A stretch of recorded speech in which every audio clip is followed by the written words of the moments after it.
या देवी सर्वभूतेषु शान्तिरूपेण संस्थिता नमस्तस्यै नमस्तस्यै नमस्तस्यै नमो नमः। माता रानी की कृपा आप सभी पर सदा बनी रहे। आज इस वीडियो में आप सुनेंगे श्री दुर्गा सप्तशती के 12वें और 13वें अध्याय की वर्णन। दुर्गा सप्तशती के 12वें अध्याय में देवी के चरित्र के पाठ का महत्व बताया गया है। देवी बोलती है, देवताओं जो पुरुष सावधान होकर इन स्तोत्रों से नित्य मेरी स्तुति करेंगे, मैं निसंदेह उनकी सब बाधाएं दूर करूंगी। जो लोग मधुकैटभ के विनाश, महिषासुर के वध और शुंभ निशुंभ के वध का कथा कहेंगे, अष्टमी, चतुर्थी या नवमी के दिन एकत्रित होकर भक्तिपूर्वक मेरे इस उत्तम महात्म्य को सुनेंगे, उनसे किसी प्रकार का दुष्कर्म न होगा और दुष्कर्म से उत्पन्न आपत्ति न आएंगी, दरिद्रता न होगी और प्रियजनों का वियोग भी न होगा। शत्रु, चोर, राजा, शस्त्र, अग्नि और जल से भी कभी भय न होगा। इसलिए एकत्रित होकर भक्तिपूर्वक मेरे इस महात्म्य को पढ़ना और सुनना चाहिए। यह उत्तम महात्म्य कल्याण करने वाला है। यह मेरा महात्म्य महामारी से उत्पन्न सब उपद्रवों और तीनों प्रकार के उत्पातों को शांत करता है। जिस घर में यह महात्म्य प्रतिदिन पढ़ा जाता है, उस घर को मैं कभी नहीं छोड़ती, उसके समीप स्थिर रहती हूँ। बलि प्रदान करना, पूजन, हवन और महोत्सव में मेरे इन संपूर्ण चरित्रों को पढ़ना और सुनना चाहिए। विधि जानकर अथवा बिना जाने जो बलिदान, हवन या पूजन करता है, मैं उसे बड़े प्रेम से ग्रहण करती हूँ। प्रतिवर्ष शरद ऋतु में मेरी जो महापूजा की जाती है, उसे मैं मनुष्य मेरे इस महात्म्य को भक्ति पूर्वक सुनेगा। वह मेरी कृपा से सब बाधाओं से मुक्त होकर धन, धान्य और पुत्र प्राप्त करेगा, इसमें संदेह नहीं है। मेरा यह महात्म्य मेरी उत्पत्ति और युद्ध में मेरा पराक्रम सुनकर मनुष्य निर्भय हो जाता है। मेरा महात्म्य सुनने वालों के शत्रुओं का नाश हो जाता है, कल्याण होता है और उसके कुल की वृद्धि होती है। शांति कर्मों में दुस्वप्न देखने पर और ग्रह पीड़ा होने पर मेरा यह महात्म्य सुनना चाहिए। इसके सुनने से ग्रह पीड़ा और सब उपद्रव शांत हो जाते हैं और बुरे सपने अच्छे सपने हो जाते हैं। यह मेरा महात्म्य बाल ग्रह से पीड़ित बालकों को शांत करने वाला और मनुष्य के आपस में वैमनस्य को मिटाकर मित्रता कराने वाला है, दुराचारी मनुष्यों का बल नष्ट करने वाला है। इस महात्म्य के पढ़ने से भूत और पिशाचों का नाश होता है। मेरा यह महात्म्य मनुष्य को मेरे समीप पहुँचाने वाला है। फल, पुष्प, अर्घ, धूप, गंध, दीप, ब्राह्मण भोजन, होम आदि से और प्रतिदिन अभिषेक करने से अनेक प्रकार के भोग जो मेरे प्रसन्न करने के लिए लगाए जाते हैं, उसका फल इस महात्म्य के पढ़ने एवं सुनने से ही मिल जाता है। इस महात्म्य के सुनने से सब पाप नष्ट हो जाते हैं और मनुष्य निरोगी हो जाते हैं। मेरे जन्म की कथा सुनने से भूतों से रक्षा होती है और मैंने युद्ध में जो दुष्ट दैत्य का विनाश किया है, उस चरित्र के सुनने से मनुष्यों को शत्रुता का भय नहीं रहता। जो स्तुति तुम लोगों ने, महर्षियों ने और ब्रह्मा ने की है, उसे पढ़ने से अच्छी बुद्धि मिलती है। जो मनुष्य वन में दानव अग्नि से घिर गया हो, जिसने निर्जल स्थान में चोरों ने घेर लिया हो, जिसे शत्रुओं ने पकड़ लिया हो, वन में सिंह, बाघ, जंगली हाथियों ने घेर लिया हो, राजा ने कुपित होकर जिसे प्राण दंड की आज्ञा दी हो, जो बंधन में पड़ा हो, जिसकी नाव समुद्र के तूफान में पड़ गई हो, युद्ध में तीक्ष्ण शस्त्रों के प्रहार हो रहा हो अथवा भयानक बंधनों की वेदना से जो पीड़ित हो, वह मनुष्य मेरे इस महात्म्य का स्मरण करने से सब दुखों से छूट जाता है। मेरे चरित्र का पाठ करने से मेरे प्रभाव से सिंह, चोर, शत्रु आदि दूर भाग जाते हैं। मेघ ऋषि कहते हैं, यह कहकर भगवती चंडिका देवताओं के देखते ही देखते उसी स्थान पर अंतर ध्यान हो गई।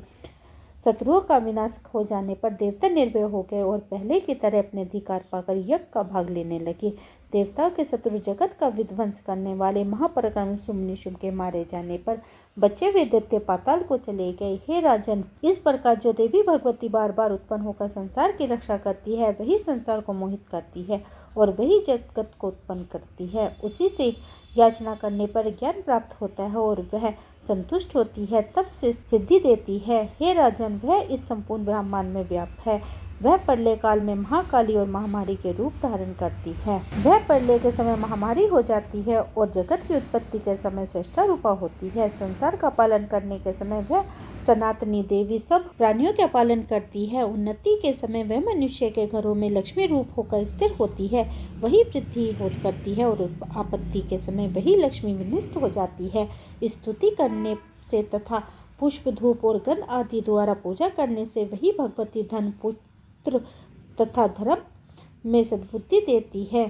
फल स्तुति नामक 12वां अध्याय संपूर्ण हुआ। 13वां अध्याय। इस अध्याय में राजा सूरत और समाधि वैश्य को देवी द्वारा वरदान।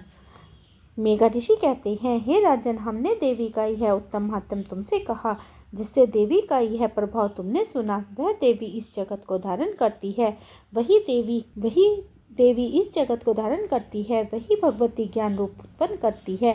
वह भगवान विष्णु की माया है, उसी के प्रभाव से तुमको यह और इस वैश्य को मोह हुआ है। इसके प्रभाव से अन्य बड़े बड़े ज्ञानी पुरुष मोहित हो चुके हैं, मोहित हैं और रहेंगे। इसलिए हे महाराज, तुम उसी परमेश्वरी की शरण में जाओ। जो मनुष्य उनकी आराधना करते हैं, उनको वह भोग, स्वर्ग और मोक्ष देती हैं। मार्कंडेय कहते हैं, मेधा ऋषि के ये वचन को सुनकर राज्य छिन जाने से और ममता से दुखित महाराजा सूरत उनको प्रणाम करके शीघ्र तपस्या करने चले गए। हे महामुनि, वह वैश्य भी भगवती के दर्शनार्थ तपस्या करने नदी के किनारे चला गया। वैश्य ने देवी सूक्त का जाप करके कठोर तपस्या की। राजा और वैश्य दोनों नदी के किनारे देवी की मिट्टी की मूर्ति बनाकर पूजा करने लगे। पुष्प, धूप, होम और तर्पण करके नित्य पूजा करने लगे। वे पहले थोड़ा सा भोजन करते रहे, फिर निहार रहने लगे। एकत्रित होकर अपने शरीर की रुधिर से बलि देने लगे। इस प्रकार सावधानी से 3 वर्ष तपस्या करने पर जगतदात्री चंडिका प्रसन्न हुई और उन दोनों के सामने आकर बोली। देवी ने कहा, हे राजन तथा अपने कुल को आनंदित करने वाले वैश्य, तुम दोनों जिस अभिष्ट की प्राप्ति के लिए मेरी प्रार्थना करते हो, वह मुझसे कहो, मैं तुम्हें संतुष्ट हूँ।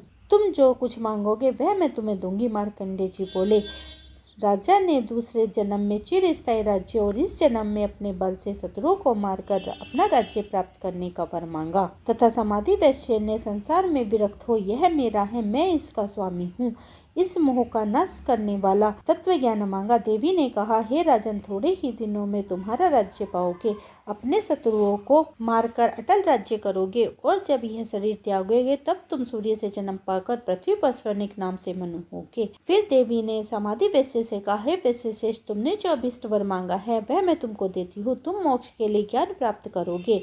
मार्कंडेय जी कहते हैं, इस प्रकार देवी ने राजा और समाधि वैश्य को अभिष्ट वर दिया। तब उन दोनों ने भक्ति पूर्वक देवी का स्तुति की। उसके बाद देवी वहीं अंतर ध्यान हो गई। देवी के वरदान से राजा सूरत सूर्य से जन्म पाकर स्वर्णिक मनु हो गए। 13वां अध्याय समाप्त हुआ। कल आप सुनेंगे मूर्ति रहस्य के बारे में। उम्मीद करती हूँ आज की वीडियो आपको पसंद आई होगी। वीडियो पसंद आई है तो वीडियो को लाइक करें, परिवार और मित्रों में शेयर करें और चैनल पे पहली बार आए हैं तो चैनल को सब्सक्राइब किए बिना मत जाना, क्योंकि यहीं पर मैं बैसाख मास के अध्याय भी लेकर आऊंगी। मिलती हूँ एक और नई वीडियो के साथ, तब तक के लिए हरे कृष्णा, राधे राधे।